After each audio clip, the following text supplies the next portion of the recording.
ಆತ್ಮೀಯ ವಿದ್ಯಾರ್ಥಿಗಳೇ, Kannada class room ಚಾನಲ್ಗೆ ಸ್ವಾಗತ.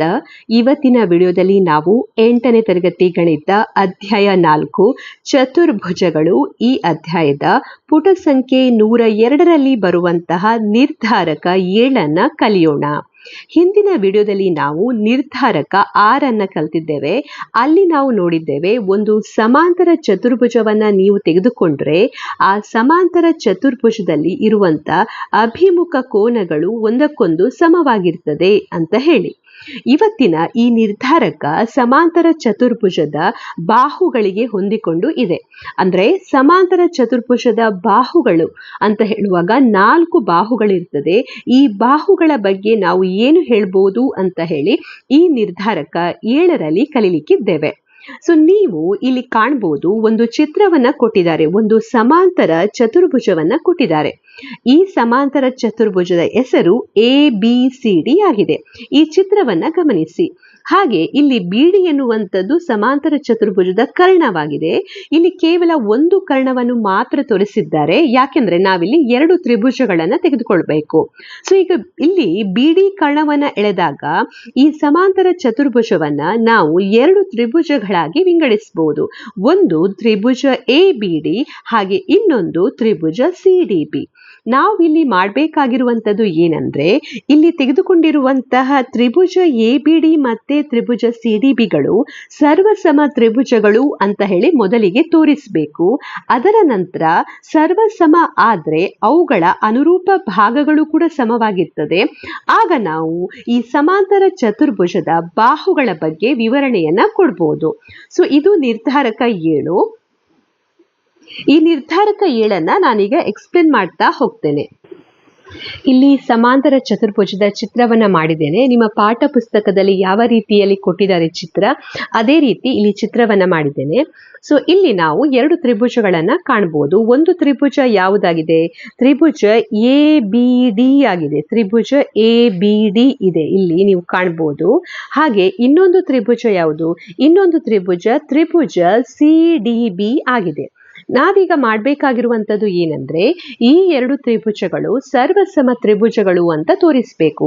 ಅಂದ್ರೆ ಈ ತ್ರಿಭುಜದ ಯಾವುದಾದರೂ 3 ಭಾಗಗಳು ಸಮವಾಗಿದೆ ಅಂತ ಮೊದಲು ನಾವು ತೋರಿಸಬೇಕು. ಸೊ ಮೊದಲಿಗೆ ಇಲ್ಲಿ ನೀವು ಕೋನಗಳನ್ನ ನೋಡಿ. ಸೊ ಇಲ್ಲಿ ಕೋನ A ಇದೆ. ಈ ಕೋನ ಯಾವಾಗಲೂ ಕೋನ C ಗೆ ಸಮವಾಗಿರ್ತದೆ. ಯಾಕೆಂದ್ರೆ ಇದು ಒಂದು ಸಮಾಂತರ ಚತುರ್ಭುಜ. ಹಾಗೆ ನಿರ್ಧಾರಕ 6ರಲ್ಲಿ ನಾವು ನೋಡಿದ್ದೇವೆ, ಸಮಾಂತರ ಚತುರ್ಭುಜದ ಅಭಿಮುಖ ಕೋನಗಳು ಸಮವಾಗಿರ್ತದೆ ಅಂತ ಹೇಳಿ. ಹಾಗಾಗಿ ನಾವಿಲ್ಲಿ ಬರೀಬಹುದು, ಮೊದಲನೇ ಪಾಯಿಂಟ್ಸ್ ಆಗಿ ಕೋನ A = ಕೋನ C ಅಂತ ಬರೀಬಹುದು. ಸೊ ಇದಕ್ಕೆ ರೀಸನ್ ಏನಂದ್ರೆ ಸಮಾಂತರ ಚತುರ್ಭುಜದ ಅಭಿಮುಖ ಕೋನಗಳು ಅಂತ ನೀವಿಲ್ಲಿ ಬರೀಬೇಕು.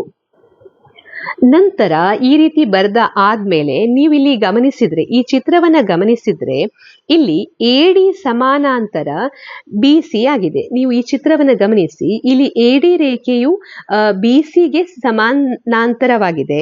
ಹಾಗೆ BD ಎನ್ನುವಂಥದ್ದು ಏನಾಗಿದೆ? ಛೇದಕವಾಗಿದೆ. ಅಂದ್ರೆ ಇಲ್ಲಿ ನೀವು ಚಿತ್ರದಲ್ಲಿ AD ಅಂತ ಹೇಳಿ ಇಲ್ಲಿ ಗೆರೆ ಇದೆ, ಹಾಗೆ ಇಲ್ಲಿ BC ಎನ್ನುವಂತ ಗೆರೆ ಇದೆ. ಹಾಗೆ ಈ 2 ಗೆರೆಗಳನ್ನ, ಈ ಸಮಾಂತರವಾಗಿರುವಂತ ಗೆರೆಗಳನ್ನ ಒಂದು ಛೇದಕ, ಯಾವ ಛೇದಕ? BD ಎನ್ನುವಂತ ಛೇದಕವು ಅದನ್ನ ಛೇದಿಸ್ತಾ ಇದೆ. ಸೊ ಈ ರೀತಿ ಇದೆ ಚಿತ್ರ. ಮೇಲ್ಗಡೆ ಅಲ್ಲಿರುವಂತಹ ಸಮಾಂತರ ಚತುರ್ಭುಜದಲ್ಲಿ ಕೆಲವು ಭಾಗಗಳನ್ನ ನಾನು ಇಲ್ಲಿ ತೆಗೆದುಕೊಂಡು ಚಿತ್ರವನ್ನ ಮಾಡಿದ್ದೇನೆ. AD ಸಮಾನಾಂತರ BC ಆಗಿದೆ, ಹಾಗೆ BD ಛೇದಕ ಆಗಿದೆ. ಸೊ 2 ಸಮಾಂತರ ರೇಖೆಗಳನ್ನ ಒಂದು ಛೇದಕವು ಛೇದಿಸಿದಾಗ ಅಲ್ಲಿ ಉಂಟಾಗುವಂತ ಪರ್ಯಾಯ ಕೋನಗಳು ಒಂದಕ್ಕೊಂದು ಸಮವಾಗಿರ್ತದೆ ಅಂತ ನಾವು ಹೇಳ್ತೇವೆ. ಅಂದ್ರೆ ಇಲ್ಲಿ ನೀವು ಗಮನಿಸಿದ್ರೆ, ಇಲ್ಲಿ ಕೋನ, ಇಲ್ಲಿ ಉಂಟಾಗಿರುವಂತ ಈ ಕೋನ D ಏನಿದೆ, ಈ ಕೋನ B ಗೆ ಸಮವಾಗಿರ್ತದೆ ಅಂತ ನಾವಿಲ್ಲಿ ಹೇಳ್ಬೋದು. ಇದಕ್ಕೆ ಕಾರಣ ಏನಂದ್ರೆ ಪರ್ಯಾಯ ಕೋನಗಳು. ಇಲ್ಲಿ AD ಸಮಾನಾಂತರ BC ಆಗಿದೆ, ಹಾಗೆ BD ಛೇದಕವಾಗಿದೆ. ಹಾಗಾಗಿ ಪರ್ಯಾಯ ಕೋನ ಉಂಟಾಗಿದೆ. ಪರ್ಯಾಯ ಕೋನಗಳು ಯಾವಾಗಲೂ ಒಂದಕ್ಕೊಂದು ಸಮವಾಗಿರ್ತದೆ ಅಂತ ನಾವು ಹೇಳ್ತೇವೆ. ಆದ್ರಿಂದ ಇಲ್ಲಿ ನಾವು ಈ ಸಮಾಂತರ ಚತುರ್ಭುಜದ ಚಿತ್ರವನ್ನ ನೀವು ಗಮನಿಸಿದ್ರೆ, ಇಲ್ಲಿ ನೀವು ಹೇಳ್ಬೋದು, ಇಲ್ಲಿರುವಂತ ಈ ಕೋನ ಅಥವಾ ಈಚೆದು ಕೋನ ಕೂಡ ತೆಗೆದುಕೊಳ್ಬಹುದು. ಯಾವುದೇ ಕೋನವನ್ನ ನೀವು ತೆಗೆದುಕೊಳ್ಬಹುದು. ಇಲ್ಲಿ ಗೆರೆಯನ್ನ ಇದನ್ನ ನಾನು ತೆಗೆದುಕೊಂಡ್ರೆ, ಇದನ್ನ ಎಕ್ಸ್ಟೆಂಡ್ ಮಾಡಿದ್ರೆ ಇಲ್ಲಿರುವಂತ ಈ ಕೋನ, ಈ ಬದಿಯಲ್ಲಿರುವಂತ ಈ ಕೋನವು ಈ ಬದಿಗೆ ಸಮವಾಗಿರುತ್ತದೆ, ಇದು ಪರ್ಯಾಯ ಕೋನ. ಹಾಗೆ ಇಲ್ಲಿರುವಂತ ಈ ಕೋನವು ಇದು ಇದಕ್ಕೆ ಸಮವಾಗಿರ್ತದೆ. ಸೊ ಯಾವುದೇ ಬದಿಯನ್ನು ನೀವು ತೆಗೆದುಕೊಂಡು ಇಲ್ಲಿ ಪ್ರೂವ್ ಮಾಡ್ಬೋದು. ಸೊ ನಾನಿಲ್ಲಿ ಉದಾಹರಣೆಯಾಗಿ ಇಲ್ಲಿರುವಂತ ಈ ಕೋನವು ಈ ಕೋನಕ್ಕೆ ಸಮವಾಗಿದೆ ಅಂತ ತೆಗೆದುಕೊಳ್ತೇನೆ. ಯಾಕೆಂದ್ರೆ ಇವೆರಡು ಕೂಡ ಏನಾಗಿದೆ, ಪರ್ಯಾಯ ಕೋನಗಳಾಗಿದೆ. ಸೊ ಅದನ್ನ ನಾವೀಗ ಇಲ್ಲಿ ಬರೀತಾ ಹೋಗುವ. ಸೊ ಇಲ್ಲಿ ತ್ರಿಭುಜ ABD ಯಲ್ಲಿ ಕೋನ ಡಿ ಅಂದ್ರೆ ADB. ಸೊ ಕೋನ ADB ಯಾವುದಕ್ಕೆ ಸಮವಾಗಿದೆ, ತ್ರಿಭುಜ CBD ಯಲ್ಲಿರುವಂತಹ ಕೋನ CBD ಗೆ ಸಮವಾಗಿದೆ, ಅಥವಾ DBC ಅಂತ ಹೇಗೆ ಕೂಡ ಬರೀಬಹುದು. ಸೊ CBD ಗೆ ಸಮವಾಗಿದೆ ಅಂತ ಬರೀಬಹುದು. ಸೊ ಇದಕ್ಕೆ ರೀಸನ್ ನೀವು ಬರೀಬೇಕು. ರೀಸನ್ ಏನಂದ್ರೆ ಇಲ್ಲಿ AD ಸಮಾನಾಂತರ BC ಆಗಿದೆ, ಹಾಗೆ BD ಎನ್ನುವಂಥದ್ದು ಏನಾಗಿದೆ, ಛೇದಕವಾಗಿದೆ. ಸೊ ಛೇದಕ ಛೇದಿಸಿದಾಗ ಉಂಟಾಗುವಂತಹ ಪರ್ಯಾಯ ಕೋನಗಳು ಏನಾಗಿರ್ತವೆ, ಪರ್ಯಾಯ ಕೋನಗಳು ಯಾವಾಗಲೂ ಸಮವಾಗಿರ್ತದೆ. ಆದ್ರಿಂದ ನಾವಿಲ್ಲಿ ಈ ರೀತಿಯಲ್ಲಿ ರೀಸನ್ ಅನ್ನ ಬರೀಬಹುದು. ನೆಕ್ಸ್ಟ್ ನೀವಿಲ್ಲಿ ಗಮನಿಸಿದ್ರೆ, ಇಲ್ಲಿ ಬಾಹುವನ್ನ ಗಮನಿಸಿದ್ರೆ, BD ಎನ್ನುವಂತ ಬಾಹು ಏನಿದೆ ಎರಡರಲ್ಲೂ ಕೂಡ ಇದೆ, ಎರಡೂ ತ್ರಿಭುಜದಲ್ಲೂ ಕೂಡ ಇದೆ. ಈ BD ಎನ್ನುವಂತಹ ಬಾಹುವನ್ನು ನೀವು ಗಮನಿಸಿದ್ರೆ ಇದು CDB ತ್ರಿಭುಜದ ಬಾಹು ಆಗಿದೆ, ಹಾಗೆ ABD ತ್ರಿಭುಜದ ಬಾಹು ಕೂಡ ಆಗಿದೆ. ಹಾಗಾಗಿ ನಾವಿಲ್ಲಿ ಹೇಳ್ಬೋದು BD is equal to BD. ಎರಡೂ ತ್ರಿಭುಜದ ಬಾಹು ಒಂದೇ ಬಾಹು ಆಗಿರುವುದರಿಂದ, ಸಾಮಾನ್ಯ ಬಾಹು ಆಗಿರುವುದರಿಂದ ಅದು ಕೂಡ ಸಮವಾಗಿದೆ ಅಂತ ಹೇಳ್ಬೋದು. ಸೊ ನಾವಿಲ್ಲಿ ಏನನ್ನ ತೋರಿಸಿದ್ದೇವೆ, 3 ಭಾಗಗಳು ಸಮ ಅಂತ ತೋರಿಸಿದ್ದೇವೆ. ಸೊ ಮೊದಲಿಗೆ ತೋರಿಸಿರುವಂತದ್ದು ಏನು, ಇಲ್ಲಿ ಮೊದಲಿಗೆ ಕೋನ A ಇಸ್ ಈಕ್ವಲ್ ಟು ಕೋನ C, ಇದು ಏನಾಗಿದೆ, ಕೋನ ಆಗಿದೆ. ನೆಕ್ಸ್ಟ್ ಪುನಃ ಕೋನ ADB ಇಸ್ ಈಕ್ವಲ್ ಟು ಕೋನ CBD ಅಂತ ತೋರಿಸಿದ್ದೇವೆ, ಇದು ಕೂಡ ಕೋನ ಆಗಿದೆ. Next BD is equal to BD ಅಂತ ತೋರಿಸಿದ್ದೇವೆ, ಅಂದ್ರೆ ಬಾಹು ಆಗಿದೆ. ಹಾಗಾಗಿ ಇಲ್ಲಿ 3 ಭಾಗಗಳು ಸಮ ಆಗಿರೋದ್ರಿಂದ ನಾವು ಏನು ಹೇಳ್ಬೋದು, ಈಗ ತ್ರಿಭುಜ ನಾವು ತೆಗೆದುಕೊಂಡಿರುವಂತ ತ್ರಿಭುಜ ABD ಸರ್ವಸಮ ತ್ರಿಭುಜ CDB ಅಂತ ಹೇಳ್ಬೋದು. ಸೊ ಇದಕ್ಕೆ ರೀಸನ್ ನೀವು ಏನು ಬರೀಬಹುದು,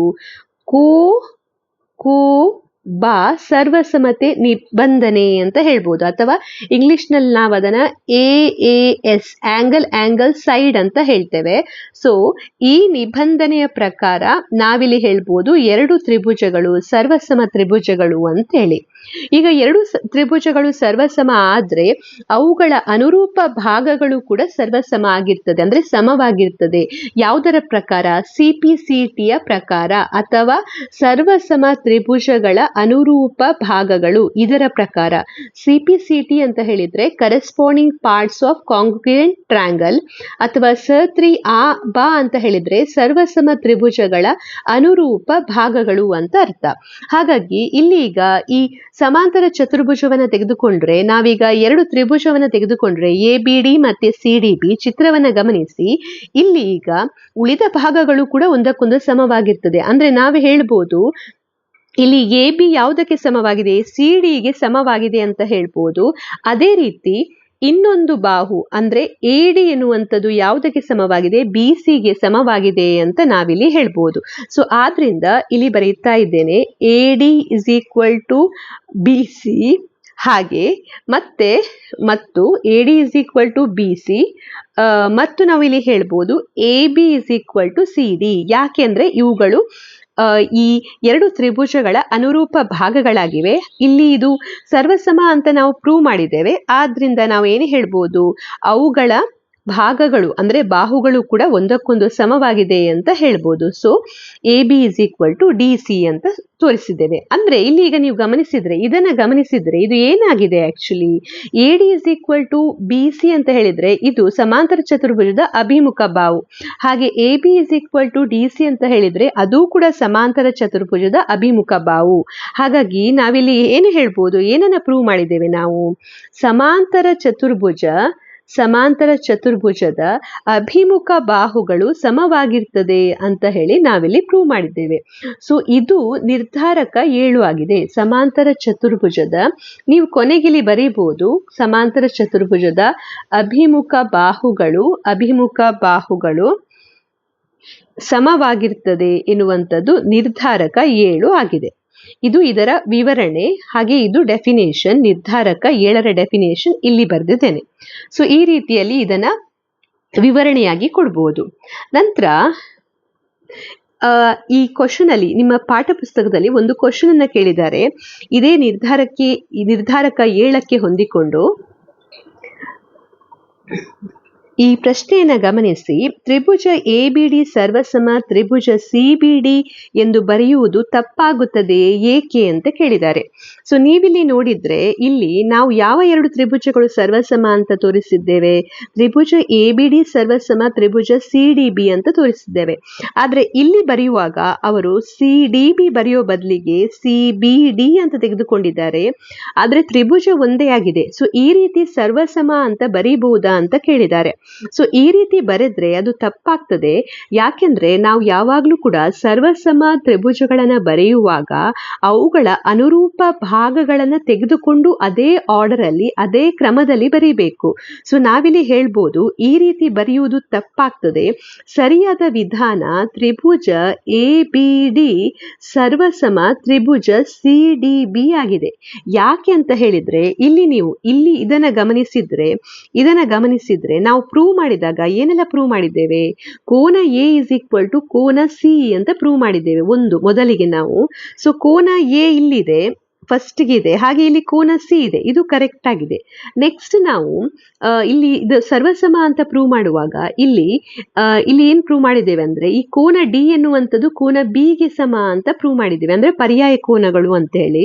ಸೊ ಇಲ್ಲಿ B ಇದ್ರೆ ಈ ಜಾಗದಲ್ಲಿ D ಇರಬೇಕು, ಬಟ್ ಇಲ್ಲಿ B ಇದೆ, ಹಾಗಾಗಿ ನಾವು ಅದನ್ನ ಇದೇ ರೀತಿ ಬರೀಬೇಕು. ಸೊ ಇಲ್ಲಿ ನೀವು ನೋಡ್ಬೋದು ಕೋನ A = ಕೋನ C ಆಗಿದೆ, ಕೋನ B = ಏನಾಗಿದೆ? ಕೋನ D ಅಂತ ಇದೆ.